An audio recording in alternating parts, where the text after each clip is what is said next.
Cristo, el fin de la ley. Porque el fin de la ley es Cristo, para justicia a todo aquel que cree. Romanos 10:4. Recordarán que el domingo pasado por la mañana hablamos de los días del Hijo del Hombre. Oh, que cada día de guardar, en el sentido más espiritual, fuera un día de ese tipo. Yo espero que nos esforzaremos por hacer de cada día del Señor, conforme lleguen, un día del Señor en que pensemos mucho en Jesús, en que nos regocijemos mucho en Él, en que trabajemos para Él, y en que de manera creciente elevemos una oración importuna, pidiendo que para Él sea la reunión de la gente. Pudiera suceder que ya no pasemos muchos domingos juntos, pues la muerte puede separarnos pronto. Pero mientras seamos capaces de reunirnos como una asamblea cristiana, no hemos de olvidar nunca que la presencia de Cristo es nuestra necesidad primordial, y debemos orar pidiéndola, y debemos suplicar al Señor que nos conceda siempre esa presencia en torrentes de luz, vida y amor. Yo procuro cada vez más solícitamente que cada tiempo de predicación sea un tiempo de salvación de almas. Puedo identificarme profundamente con lo que dijo Pablo. Ciertamente el anhelo de mi corazón y mi oración a Dios por Israel es para salvación. Hemos gozado de una abundante predicación, pero, comparativamente hablando, de muy poca fe en Jesús. Y si no hay fe en Él, ni la ley ni el Evangelio responden a su fin, y nuestra labor es completamente en vano. Algunos de ustedes han oído y oído y oído repetidamente, pero no han creído en Jesús. Si no hubieran oído el Evangelio, no serían culpables de rechazarlo. ¿No han oído?, pregunta el apóstol. Sí, verdaderamente, pero aún así, no todos obedecieron al Evangelio. En el caso de muchas personas que amamos, hasta este preciso momento no ha habido una audición con el oído interior, ni ninguna obra de fe en el corazón. Queridos amigos, ¿ha de ser siempre así? ¿Cuánto tiempo ha de durar esto? ¿No habrá de venir pronto un fin a esta recepción de los medios externos, pero a este rechazo de la gracia interna? ¿Acaso tu alma no se acercará pronto a Cristo para una salvación presente? Despunta, despunta, oh día celestial, sobre los que están asentados en tinieblas, pues nuestros corazones sufren por ellos. La razón por la que muchos no vienen a Cristo no es porque carezcan hasta cierto punto de un serio interés, ni porque no sean precavidos, ni tengan deseos de ser salvados, sino porque no pueden aceptar la manera en que Dios salva. Tienen celo de Dios, pero no conforme a ciencia. Los encaminamos tanto con nuestra exhortación, que tienen deseos de obtener la vida eterna, pero no se han sujetado a la justicia de Dios. Observen que dice, no se han sujetado, pues se precisa de la sujeción. El hombre altivo quiere salvarse a sí mismo, cree que lo puede hacer, y no se dará la tarea mientras no descubra su propia impotencia a través de infelices fracasos. La salvación por gracia, que debe ser solicitada in forma pauperis, en carácter de indigencia, que debe ser pedida a la gracia libre e inmerecida como una bendición inmérita, eso es a lo que la mente carnal no quiere llegar en tanto que pueda evitarlo. Yo le suplico al Señor que obre de tal manera en algunos de ustedes que no puedan evitarlo. Yo, mientras esta mañana procuro exponer a Cristo como el fin de la ley, he orado para que Dios bendiga la exposición para algunos corazones y les haga ver la obra de Cristo y percibir que es muchísimo mejor que cualquier cosa que ellos pudieran hacer, que puedan ver lo que Cristo consumó y que se cansen de lo que ellos mismos han procurado realizar durante tanto tiempo, pero que ni siquiera en este día han podido comenzar bien.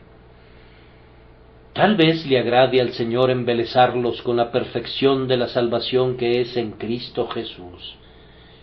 Como diría Bunyan, tal vez se les haga agua la boca, y una vez que se desarrolla un sagrado apetito, no tardará mucho tiempo para que disfruten el festín. Pudiera ser que cuando vean el traje de brocado de oro que Jesús coloca tan gratuitamente sobre las almas desnudas, se desharán de sus propios trapos de inmundicia que ahora abrazan tan estrechamente. Esta mañana voy a hablar de dos cosas conforme el Espíritu de Dios me ayude, y la primera es Cristo con respecto a la ley. Él es el fin de la ley para justicia. Y en segundo lugar, nosotros mismos con respecto a Cristo. A todo aquel que cree, Cristo es el fin de la ley para justicia. Primero, entonces, veremos a Cristo con respecto a la ley. Como pecadores, lo que más hemos de temer sobre todas las cosas es a la ley, pues el aguijón de la muerte es el pecado y la fuerza del pecado es la ley. La ley lanza contra nosotros llamas devoradoras, pues nos condena y en términos solemnes nos fija un lugar entre los malditos, según está escrito: maldito todo aquel que no permaneciere en todas las cosas escritas en el libro de la ley para hacerlas.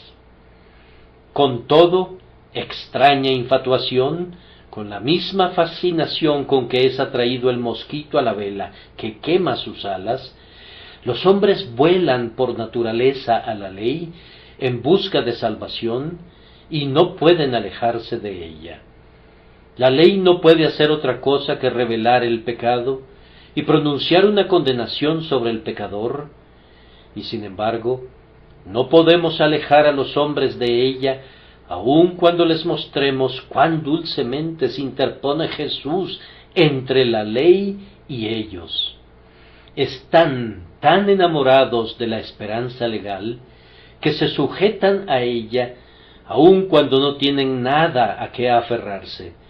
Prefieren el Sinaí al Calvario, aunque el Sinaí no tiene nada para ellos sino truenos y trompetas que advierten del juicio venidero. Oh, que por un tiempo escucharan ávidamente mientras les expongo a Jesús, mi Señor, para que puedan ver a la ley en Él. Ahora, ¿qué tiene que ver nuestro Señor con la ley? Él tiene que ver con la ley en todos sentidos, pues Él es su fin para el más noble propósito, es decir, para justicia. Él es el fin de la ley. ¿Qué significa eso? Me parece que significa tres cosas. Primero, que Cristo es el propósito y objetivo de la ley. En segundo lugar, que Él es el cumplimiento de ella. Y en tercer lugar, que Él es su terminación. Primero, entonces, nuestro Señor Jesucristo es el propósito y objetivo de la ley. La ley fue dada para que nos condujera a Él. La ley es nuestro ayo para llevarnos a Cristo, o más bien nuestro acompañante que nos conduce a la escuela de Jesús. La ley es la gran red en la que son encerrados los peces para que puedan ser extraídos fuera del elemento del pecado. La ley es el viento tormentoso que lleva las almas al puerto de refugio. La ley es el oficial del alguacil que encierra a los hombres en prisión por sus pecados, concluyendo que todos ellos están bajo condenación, con el objeto de que pongan su mirada únicamente en la gracia inmerecida de Dios para liberación. Ese es el objetivo de la ley, vacía para que la gracia pueda llenar y hiere para que la misericordia pueda sanar. La intención de Dios para con nosotros, como hombres caídos, no ha sido jamás que la ley sea considerada como un camino de salvación para nosotros, pues no puede ser jamás un camino de salvación. Si el hombre no hubiese caído nunca, si su naturaleza hubiese permanecido como Dios la hizo, la ley habría sido sobremanera útil para él, para mostrarle el camino en que debería andar, y guardándola habría vivido, pues el que hiciere estas cosas vivirá por ellas. Pero desde que el hombre cayó, el Señor no le ha propuesto nunca un camino de salvación por obras, pues sabe que eso es imposible para una criatura pecadora. La ley ya ha sido quebrantada, y sin importar lo que pudiera hacer el hombre, no puede reparar el daño que ya ha hecho. Por tanto, en lo que respecta a la esperanza de mérito, eso está fuera de toda consideración. La ley exige perfección, pero el hombre ya ha resultado deficiente, y por tanto, aunque hiciera su mejor esfuerzo, no podría cumplir con lo que es absolutamente esencial. La ley tiene por objeto conducir al pecador a la fe en Cristo, mostrándole la imposibilidad de cualquier otro camino. Es el perro negro que sirve para llevar a las ovejas al pastor, es el calor ardiente que lleva al viajero a la sombra del gran peñasco en tierra calurosa. Isaías 32:2. Miren cómo se adapta la ley para eso, pues, primero que nada, le muestra al hombre su pecado. Lean los 10 mandamientos y tiemblen al hacerlo.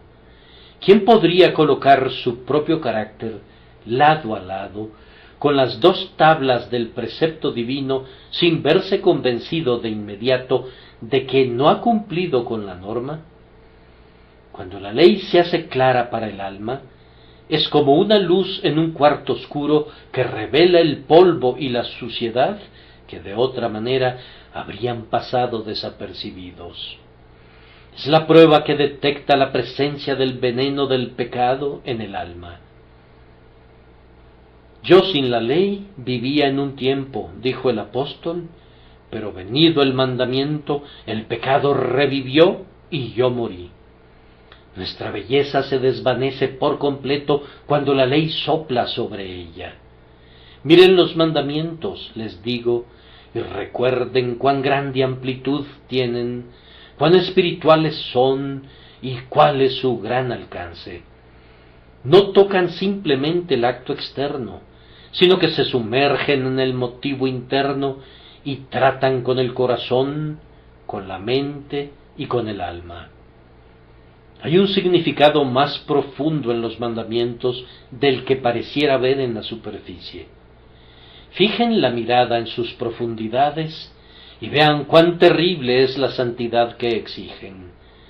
Conforme entiendan lo que la ley exige, percibirán cuán lejos están de cumplirla y cómo abunda el pecado allí donde pensaban que era muy escaso o inexistente.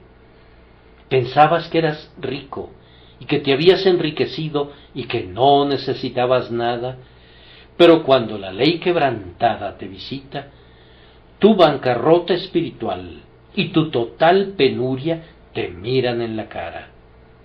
Una verdadera balanza descubre un faltante en el peso, y ese es el primer efecto de la ley en la conciencia del hombre. La ley también muestra el resultado y la maldad del pecado. Miren los tipos de la antigua dispensación mosaica y vean cómo tenían el propósito de conducir a los hombres a Cristo, haciéndoles ver su condición inmunda y su necesidad de una limpieza que sólo Él puede proporcionar. Cada tipo apuntaba a nuestro Señor Jesucristo. Si los hombres eran apartados por motivo de enfermedad o inmundicia, eran conducidos a ver cómo el pecado los separaba de Dios y de su pueblo. Y cuando eran llevados de regreso y eran purificados con ritos místicos en los que había lana escarlata e hisopo y cosas semejantes, eran conducidos a ver cómo podían ser restaurados únicamente por Jesucristo, el grandioso sumo sacerdote. Cuando el ave era sacrificada para que el leproso pudiera ser purificado, se exponía la necesidad de la purificación mediante el sacrificio de una vida. Cada mañana y cada tarde era inmolado un cordero para declarar la necesidad cotidiana del perdón si es que Dios ha de morar con nosotros. Algunas veces incurrimos en culpa por hablar demasiado acerca de la sangre. Sin embargo, bajo el Antiguo Testamento, la sangre parecía serlo todo, y no sólo se hablaba de ella, sino que era realmente visible a los ojos. ¿Qué nos dice el apóstol en la carta a los Hebreos? De donde ni aun el primer pacto fue instituido sin sangre, porque, habiendo anunciado Moisés todos los mandamientos de la ley a todo el pueblo, tomó la sangre de los becerros y de los machos cabríos, con agua, lana escarlata e hisopo, y roció el mismo libro y también a todo el pueblo, diciendo: Esta es la sangre del pacto que Dios os ha mandado. Y además de esto, roció también con la sangre el tabernáculo y todos los vasos del ministerio. Y casi todo es purificado, según la ley, con sangre, y sin derramamiento de sangre no se hace remisión. La sangre estaba sobre el velo y sobre el altar, sobre las cortinas y sobre el suelo del tabernáculo. Nadie podía evitar ver la sangre. Yo he resuelto que mi ministerio sea del mismo carácter y pretendo rociarlo más y más con la sangre de la expiación. Ahora bien, la abundancia de la sangre en la antigüedad tenía el fin de mostrar claramente que el pecado nos ha contaminado de tal manera que Dios no es accesible sin una expiación. Tenemos que acercarnos por la vía del sacrificio o no podemos acercarnos. Somos tan inaceptables en nosotros mismos que a menos que el Señor nos vea cubiertos con la sangre de Jesús, debe acabar con nosotros. La antigua ley, con sus emblemas y figuras, expone muchas verdades respecto a la personalidad de los hombres y del Salvador que vendría, teniendo por fin en cada uno de ellos predicar a Cristo. Si alguno dejaba de predicarlo, se perdían de la intención y el designio de la ley. Moisés conduce a Josué y la ley termina en Jesús. Volviendo nuestros pensamientos a la ley moral más que a la ley ceremonial, esa ley tenía el fin de enseñar a los hombres su completa impotencia.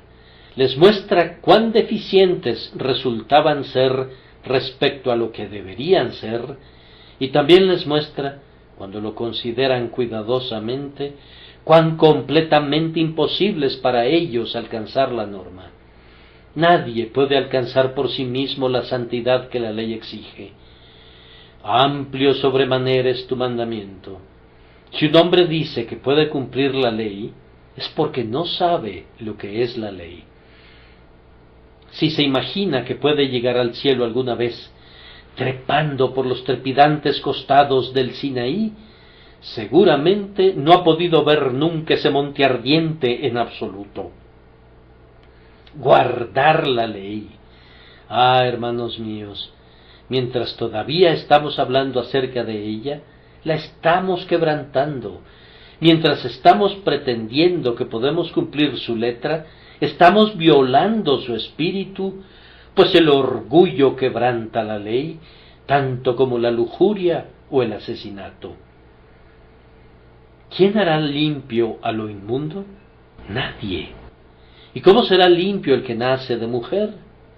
No, alma, tú no puedes ayudarte a ti misma en este asunto, ya que sólo por la perfección tú puedes vivir por la ley, y como esa perfección es imposible, no puedes encontrar ayuda en el pacto de obras.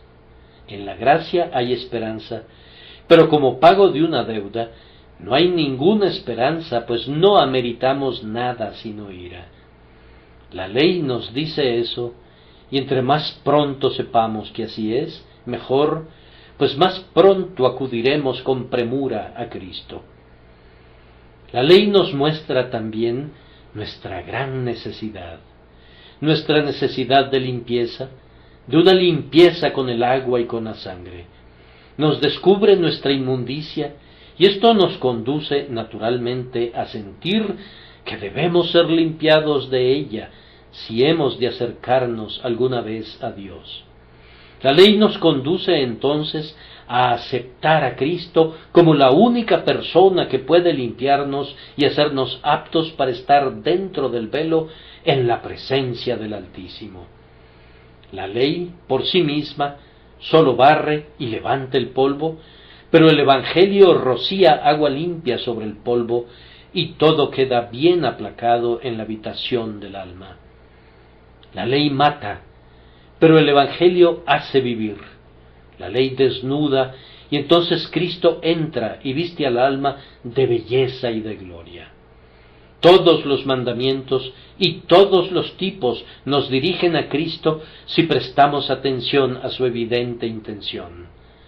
Nos destetan del yo, nos sacan de la falsa base de la justicia propia, y nos conducen a saber que sólo en Cristo se encuentra nuestra ayuda.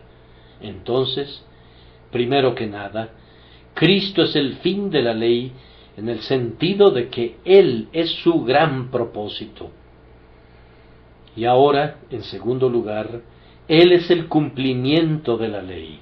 Es imposible que alguno de nosotros fuera salvo sin justicia. Por una inmutable necesidad, el Dios del cielo y de la tierra exige justicia de todas sus criaturas. Ahora bien, Cristo ha venido a darnos la justicia que la ley exige, pero que nunca confiere. En el capítulo que estamos considerando, leemos acerca de la justicia que es por la fe, que es llamada también la justicia de Dios, y leemos sobre aquellos que no serán avergonzados, porque son justos por creer, porque con el corazón se cree para justicia. Jesús ha hecho lo que la ley no podía hacer. Él provee la justicia que la ley exige, pero que no puede producir. Qué asombrosa justicia ha de ser aquella que es tan amplia y profunda y de tan gran longitud y altura como la ley misma. El mandamiento es sobremanera amplio, pero la justicia de Cristo es tan amplia como el mandamiento y llega hasta sus límites. Cristo no vino para suavizar la ley, o para hacer posible que nuestra agrietada y maltratada obediencia sea aceptada como una suerte de compromiso. La ley no es forzada a rebajar sus términos como si originalmente hubiera exigido demasiado. Es santa y justa y buena, y no ha de ser alterada en una sola jota o tilde, ni podría serlo. Nuestro Señor le da a la ley todo lo que requiere, no una parte, pues eso sería una admisión de que hubiera podido contentarse justamente con menos al principio. La ley reclama completa obediencia sin tacha o mancha o falla o defecto, y Cristo ha traído una justicia como esa y se la da a su pueblo. La ley exige que la justicia sea sin omisión de deber y sin comisión de pecado, y la justicia que Cristo ha traído es precisamente tal que por su causa el grandioso Dios acepta a su pueblo y lo considera como que no tiene ni mancha ni arruga ni cosa semejante. La ley no estará contenta sin una obediencia espiritual, y los simples cumplimientos externos no satisfarían, pero la obediencia de nuestro Señor fue tan profunda como amplia, pues su celo para cumplir la voluntad de aquel que lo envió lo consumía. Él mismo dice: el hacer tu voluntad, Dios mío, me ha agradado, y tu ley está en medio de mi corazón. Él pone esa justicia en todos los creyentes. Por la obediencia de uno, los muchos serán constituidos justos, plenamente justos, perfectos en Cristo. Nos regocijamos usando el costoso manto de hermoso lino blanco que Jesús ha preparado, y sentimos que podemos vestirlo delante de la majestad del cielo sin un trémulo pensamiento. Esto es algo que debemos meditar, queridos amigos. Sólo como justos podemos ser salvos, pero Jesucristo nos hace justos y por tanto somos salvos. El que cree en Él es justo, así como Abraham creyó a Dios y le fue contado por justicia. Ahora pues, ninguna condenación hay para los que están en Cristo Jesús, porque son hechos justos en Cristo. Sí, el Espíritu Santo por boca de Pablo reta a todos los hombres, ángeles y demonios, a que presenten alguna acusación en contra de los elegidos de Dios, puesto que Cristo ha muerto. Oh ley, cuando tú me exiges una perfecta justicia, yo, siendo un creyente, te la presento, pues por medio de Cristo Jesús, la fe me es contada por justicia.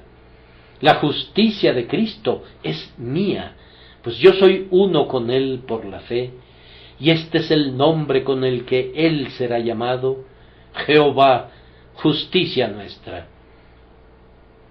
Jesús ha cumplido así con las exigencias originales de la ley, pero ustedes saben, hermanos, que como nosotros hemos quebrantado la ley, hay otras exigencias. Para la remisión de pecados pasados, se pide ahora algo más que la obediencia presente y futura. Por culpa de nuestros pecados, sobre nosotros ha sido pronunciada la maldición y hemos incurrido en un castigo. Está escrito que Él de ningún modo tendrá por inocente al malvado, y cada transgresión e iniquidad tendrán su justo castigo y su recompensa. Admiremos entonces que el Señor Jesucristo es el fin de la ley en cuanto al castigo. Pensar en esa maldición y en ese castigo es algo terrible. Pero Cristo ha terminado con todo su mal y nos ha exonerado así de todas las consecuencias del pecado. En lo que se refiere a cada creyente, la ley no exige ningún castigo y no pronuncia ninguna maldición. El creyente puede señalar a la gran fianza sobre el madero del Calvario y decir: mira allí, oh ley, allí está la vindicación de la justicia divina que yo te ofrezco. Jesús, que derrama la sangre de su corazón por sus heridas y que muere por mí, es mi respuesta a tus reclamos, y yo sé que seré librado de la ira por medio de Él. Cristo ha cumplido los requerimientos tanto de la ley quebrantada como de la no quebrantada. Tanto las exigencias positivas como las penales son satisfechas en Él. Esa era una labor digna de un Dios, y he aquí, el Dios encarnado lo ha logrado. Él ha terminado con la transgresión, ha puesto un fin a los pecados, ha hecho una reconciliación por la iniquidad y ha traído la justicia eterna. Toda gloria sea a su nombre. Además, no sólo pagó el castigo, sino que al pagarlo, Cristo puso un gran honor especial sobre la ley. Me aventuro a decir que si toda la raza humana hubiera guardado la ley de Dios y ni uno solo la hubiera violado, la ley no estaría en una posición tan espléndida de honor como lo está hoy cuando el hombre Cristo Jesús, quien es también el Hijo de Dios, le ha rendido reverencia. En su vida, y más aún en su muerte, el propio Dios encarnado ha revelado la supremacía de la ley. Él ha mostrado que ni siquiera el amor o la soberanía pueden hacer a un lado a la justicia. ¿Quién dirá una palabra en contra de la ley a la cual se sometió el propio legislador? ¿Quién dirá ahora que es demasiado severa cuando el propio legislador se somete a sus castigos? Porque estaba en la condición de hombre y era nuestro representante, Dios exigió de su propio Hijo una obediencia perfecta a la ley, y el Hijo voluntariamente se sometió a ella, sin decir ni una sola palabra y sin hacer ninguna excepción a su tarea. Sí, tu ley es mi delicia, dice él, y demostró que lo era, rindiéndole homenaje a plenitud. Oh, la ley bajo la cual sirve Emanuel es asombrosa. Oh, ley sin igual cuyo yugo aun el Hijo de Dios no desdeña llevar, sino que estando resuelto a salvar a sus elegidos, nacido bajo la ley, vivió bajo la ley y murió bajo la ley, obediente hasta la muerte y muerte de cruz. La estabilidad de la ley ha sido también asegurada por Cristo. Lo único que puede permanecer es lo que demuestra ser justo, y Jesús ha demostrado que la ley es justa engrandeciéndola y haciéndola honorable. Él dice: no penséis que he venido para abrogar la ley o los profetas. No he venido para abrogar, sino para cumplir.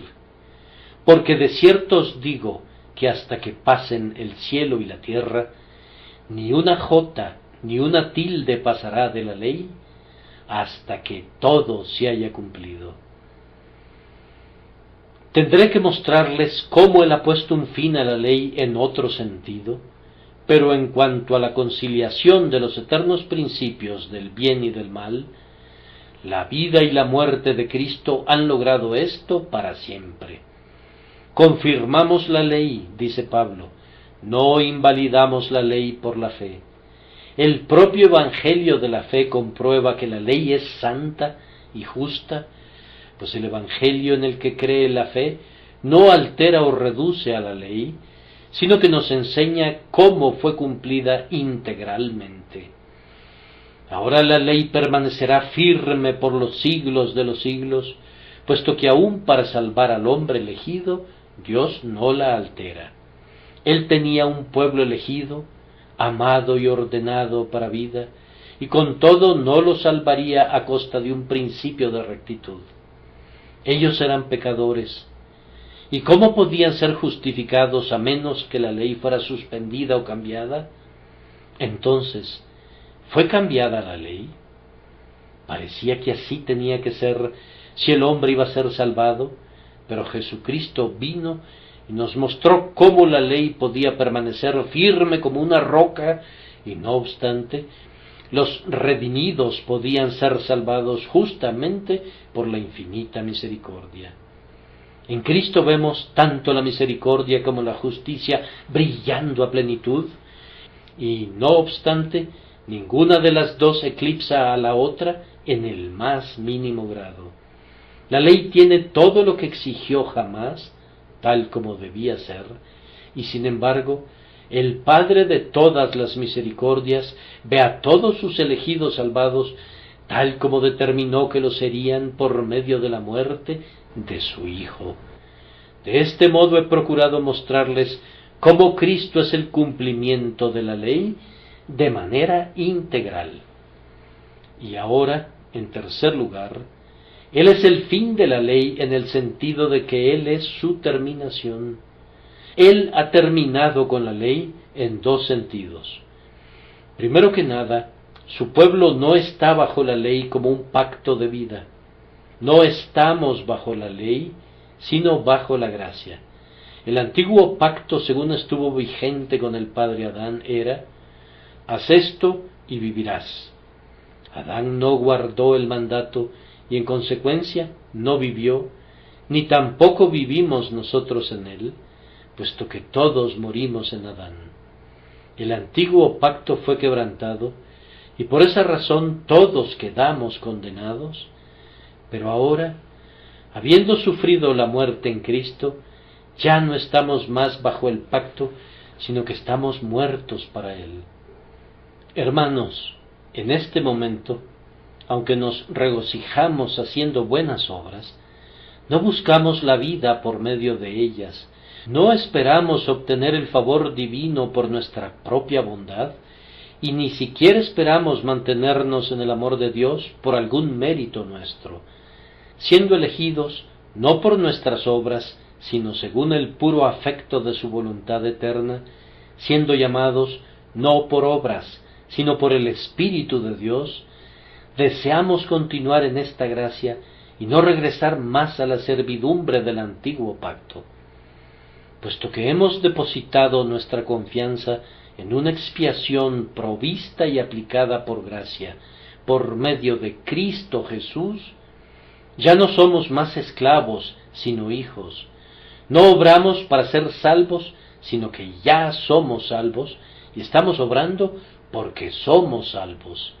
Ni lo que hacemos, y ni siquiera lo que el Espíritu de Dios obra en nosotros, es para nosotros el fundamento y la base del amor de Dios por nosotros, puesto que Él nos amó desde el principio porque quiso amarnos, indignos como éramos.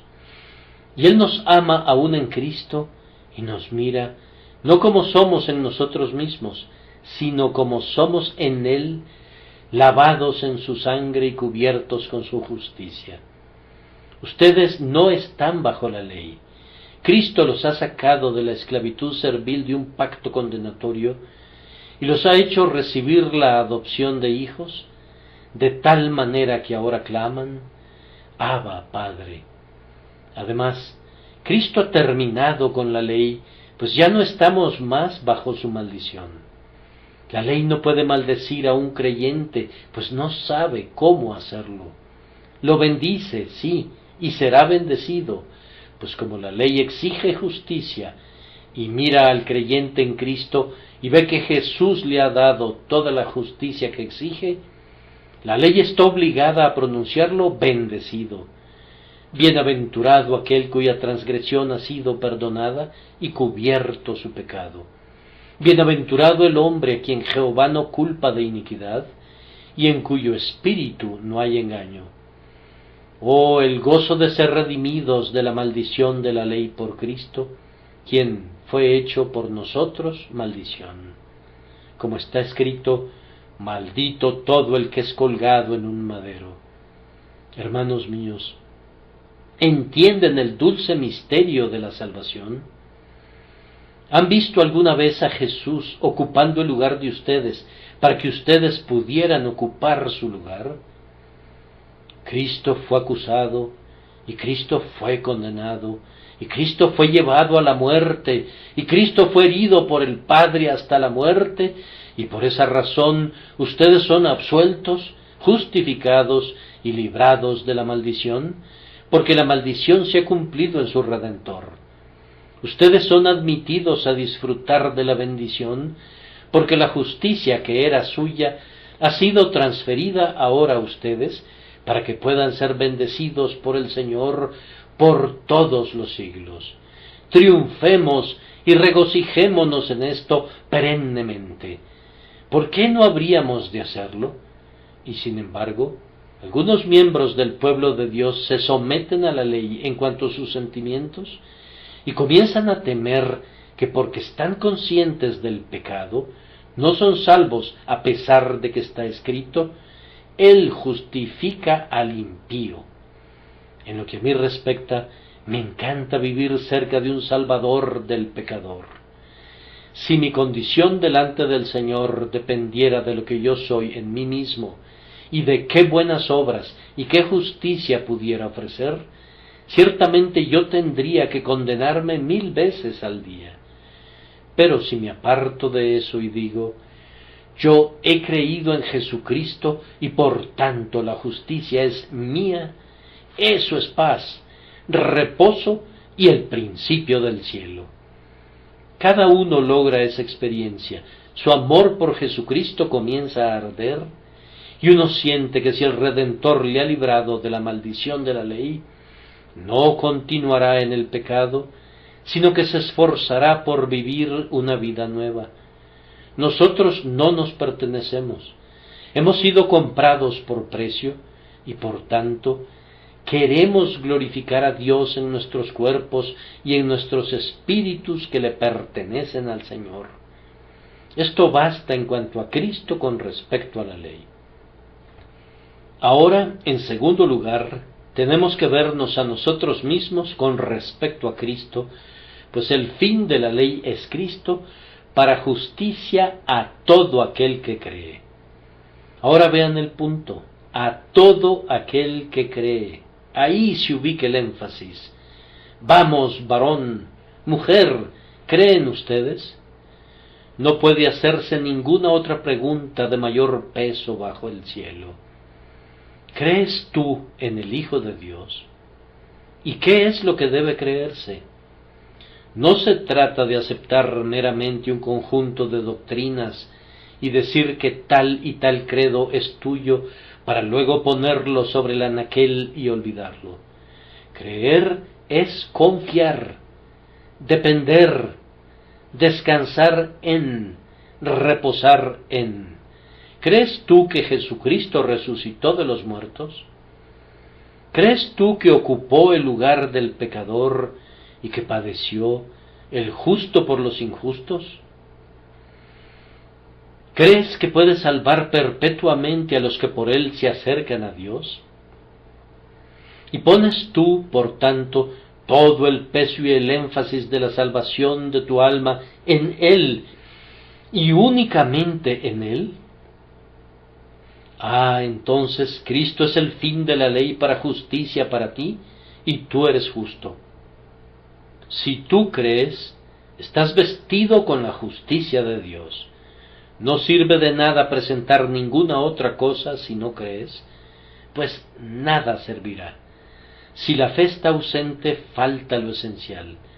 Puedes juntar sacramentos, oraciones, lecturas de la Biblia, oír el Evangelio y apilarlos hasta las estrellas y convertirlos en una montaña gigantesca como el Alto Olimpo, pero todo eso es mera paja si la fe no está allí. Que creas o que no creas es lo que debe decidir el asunto. ¿Buscas la justicia en Jesús y lejos de tu yo?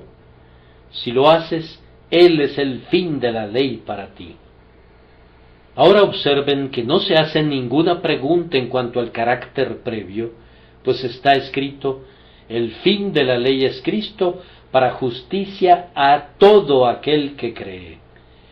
Pero, Señor, este hombre era un perseguidor y un abusivo antes que creyera, se enfurecía y despotricaba contra los santos, los arrastraba a prisión y buscaba su sangre. Sí, querido amigo, y ese es precisamente el hombre que escribió estas palabras, inspirado por el Espíritu Santo, el fin de la ley es Cristo, para justicia a todo aquel que cree. Entonces, si me dirijo a alguien en esta mañana cuya vida ha sido contaminada con todo pecado y manchada con toda transgresión que podamos concebir, yo le digo a tal persona que recuerde que todo pecado y blasfemia será perdonado a los hombres. Si tú crees en el Señor Jesucristo, tus iniquidades son borradas, pues la sangre de Jesucristo, el amado Hijo de Dios, nos limpia de todo pecado.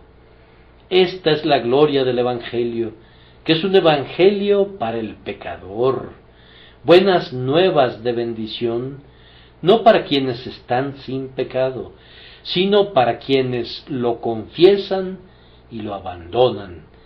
Jesús vino al mundo no para recompensar a los que no tienen pecado, sino para buscar y salvar lo que se había perdido. Y aquel que estando perdido y estando lejos de Dios, se acerca a Dios por Cristo y cree en Él, encontrará que Él confiere la justicia al culpable. Él es el fin de la ley para justicia para todo aquel que cree, y por tanto lo es para la pobre ramera que cree, para el borracho de muchos años que cree, para el ladrón y para el mentiroso y para el burlador que creen, y para los que anteriormente se desbocaban en el pecado, pero que ahora se apartan del pecado para confiar en él. Pero no sé si deba mencionar casos como esos. Para mí el hecho más maravilloso es que Cristo es el fin de la ley para justicia para mí, pues yo creo en Él. Yo sé a quién he creído y estoy seguro de que es poderoso para guardar mi depósito para aquel día. Otro pensamiento que surge del texto es que no se dice nada a modo de calificación en cuanto a la fuerza de la fe. Él es el fin de la ley para justicia para todo aquel que cree, ya sea para poca fe o gran corazón. Jesús protege la retaguardia así como la vanguardia. No hay diferencia entre un creyente y otro en cuanto a la justificación. En tanto que haya un vínculo entre Cristo y tú, la justicia de Dios es tuya. El eslabón pudiera ser tan tenue como una telilla, como un hilo de araña de fe trémula, pero si va directamente desde el corazón hasta Cristo, la gracia divina puede fluir y fluirá a lo largo del hilo más delgado. Es maravilloso ver cuán fino puede ser el alambre que transmite el fluido eléctrico. Pudiéramos necesitar un cable para transmitir un mensaje a través del mar, pero eso es sólo para la protección del alambre. El alambre que realmente transporta el mensaje es una cosa muy delgada. Aunque tu fe fuera del tipo del grano de mostaza, aunque fuera algo que sólo toca trémulamente el borde del manto del Salvador, basta con que digas: Señor, creo, ayuda a mi incredulidad. Con sólo que fuese la fe de Pedro al momento de hundirse, o la de María en su llanto, con todo, si fuera fe en Cristo, Él será el fin de la ley para justicia para ti, de la misma manera que lo fue para el primero de los apóstoles. Si esto es así, entonces, queridos amigos, todos los que creemos somos justos. Creyendo en el Señor Jesucristo hemos obtenido la justicia que aquellos que siguen las obras de la ley desconocen por completo. No hemos sido santificados completamente. Ojalá hubiéramos sido santificados. Aunque lo odiamos, no estamos libres de pecado en nuestros miembros. Pero aún así, a pesar de todo eso, somos verdaderamente justos a los ojos de Dios, y siendo hechos idóneos por la fe, tenemos paz con Dios. Vamos, miren a lo alto, ustedes, creyentes que están agobiados con un sentido de pecado. Mientras se disciplinan y lamentan su pecado, no duden de su Salvador, ni cuestionen su justicia. Ustedes están negros, pero no se detengan allí, antes bien prosigan a decir como lo hizo la esposa: morena soy, pero codiciable. Aunque en nosotros mismos somos deformes y negros, tal como se ven las tiendas de Cedar, con todo, cuando nos vestimos con tu hermosura, somos bellos como los atrios de Salomón. Ahora observen que el contexto de nuestro texto nos asegura que siendo justos, somos salvos, pues, ¿qué dice ahí? Si confesares con tu boca que Jesús es el Señor, y creyeres en tu corazón que Dios le levantó de los muertos, serás salvo. El que es justificado es salvado, pues si no, ¿cuál sería el beneficio de la justificación? Sobre ti, oh creyente, Dios ha pronunciado el veredicto de salvado y nadie lo revertirá. Eres salvado del pecado y de la muerte y del infierno. Eres salvado aún ahora con una salvación presente, quien nos salvó y llamó con llamamiento santo.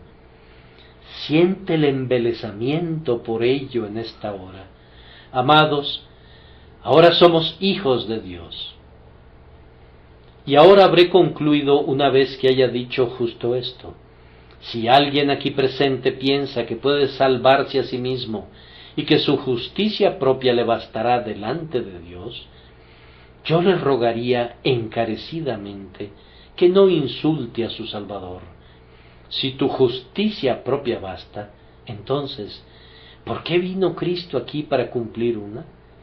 ¿Compararás por un instante tu justicia con la justicia de Jesucristo? ¿Qué semejanza hay entre tú y Él? Tanta como la que hay entre una hormiga y un arcángel. Es más, ni siquiera como esa. Tanta como la que hay entre la noche y el día, como la que hay entre el infierno y el cielo. Oh, aunque yo tuviera una justicia propia que nadie pudiera criticar, yo la desecharía voluntariamente para tener la justicia de Cristo, pero como no tengo ninguna justicia propia, en verdad me regocija más tener la de mi Señor. Cuando el señor Whitefield predicó por primera vez a los mineros del carbón en Kingswood, cerca de Bristol, podía ver cuando sus corazones comenzaban a ser tocados gracias a las estrías de color blanco que formaban las lágrimas al descender por sus negras mejillas. Veía que estaban recibiendo el Evangelio y escribió en su diario: como estos pobres mineros del carbón no tenían ninguna justicia propia, se gloriaban en aquel que vino a salvar a los publicanos y a los pecadores. Bien, señor Whitefield, eso es válido en cuanto a los mineros, pero es igualmente válido en cuanto a muchos de nosotros aquí, que tal vez no teníamos negros nuestros rostros, pero teníamos negros los corazones. Podemos decir en verdad que también nos regocijamos al desechar nuestra justicia propia y tenerla por escoria y estiércol para ganar a Cristo y ser hallados en Él. En Él está nuestra única esperanza y nuestra única confianza. Por último, si cualquiera de ustedes rechaza la justicia de Cristo, eso equivale a perecer eternamente, porque no puede ser que Dios los acepte o que acepte su pretendida justicia si han rehusado la justicia real y divina que pone ante ustedes en su Hijo. Si pudieras subir a las puertas del cielo y el ángel te dijera: ¿qué derecho tienes para entrar aquí? Y tú le respondieras: yo tengo mi propia justicia. Entonces, si fueras admitido, eso implicaría que tu justicia es igual a la del propio Emmanuel. ¿Puede suceder eso jamás? ¿Piensas que Dios va a permitir alguna vez que sea sancionada una mentira tal? ¿Dejará que una justicia falsa de un pobre pecador desgraciado pase como legítima lado a lado con el oro fino de la perfección de Cristo? ¿Por qué fue llenada la fuente con sangre si no necesitas ser lavado? ¿Acaso es Cristo una superfluidad? Oh, no puede ser. Tienes que tener la justicia de Cristo o serás injusto, y siendo injusto, no serás salvado, y no siendo salvado, has de permanecer perdido por los siglos de los siglos. ¿Cómo? ¿Acaso todo se reduce a que debo creer en el Señor Jesucristo para justicia y debo ser hecho justo por medio de la fe? Sí, así es. En eso consiste todo. ¿Cómo? ¿Debo confiar únicamente en Cristo y entonces puedo vivir como yo quiera? No puedes vivir en pecado después de haber confiado en Jesús, pues el acto de la fe conlleva un cambio de naturaleza y una regeneración de tu alma. El Espíritu de Dios que te conduce a creer también cambiará tu corazón. Hablaste de vivir como se te antoje, Pero entonces querrás vivir de manera muy diferente a como lo haces ahora. Cuando creas, odiarás las cosas que amabas antes de tu conversión y amarás las cosas que odiabas. Ahora tú estás tratando de ser bueno y experimentas grandes fracasos porque tu corazón está alejado de Dios. Pero una vez que hayas recibido la salvación por medio de la sangre de Cristo, tu corazón amará a Dios y entonces guardarás sus mandamientos que ya no serán onerosos para ti. Lo que tú necesitas es un cambio de corazón y no lo tendrás nunca excepto por medio del pacto de gracia. En el antiguo pacto no hay ni una sola palabra acerca de la conversión. Para eso tenemos que mirar al nuevo pacto y esto es lo que dice: esparciré sobre vosotros agua limpia, y seréis limpiados de todas vuestras inmundicias, y de todos vuestros ídolos os limpiaré. Os daré un corazón nuevo, y pondré espíritu nuevo dentro de vosotros, y quitaré de vuestra carne el corazón de piedra, y os daré un corazón de carne, y pondré dentro de vosotros mi espíritu, y haré que andéis en mis estatutos, y guardéis mis preceptos, y los pongáis por obra. Esta es una de las más grandes promesas del pacto, y el Espíritu Santo la cumple en los escogidos. Oh, que el Señor los persuada tiernamente a creer en el Señor Jesucristo, y esa promesa y todos los otros compromisos del pacto serán cumplidos en tu alma. Que el Señor los bendiga. Espíritu de Dios, envía tu bendición sobre estas pobres palabras mías, por nuestro Señor Jesucristo. Amén.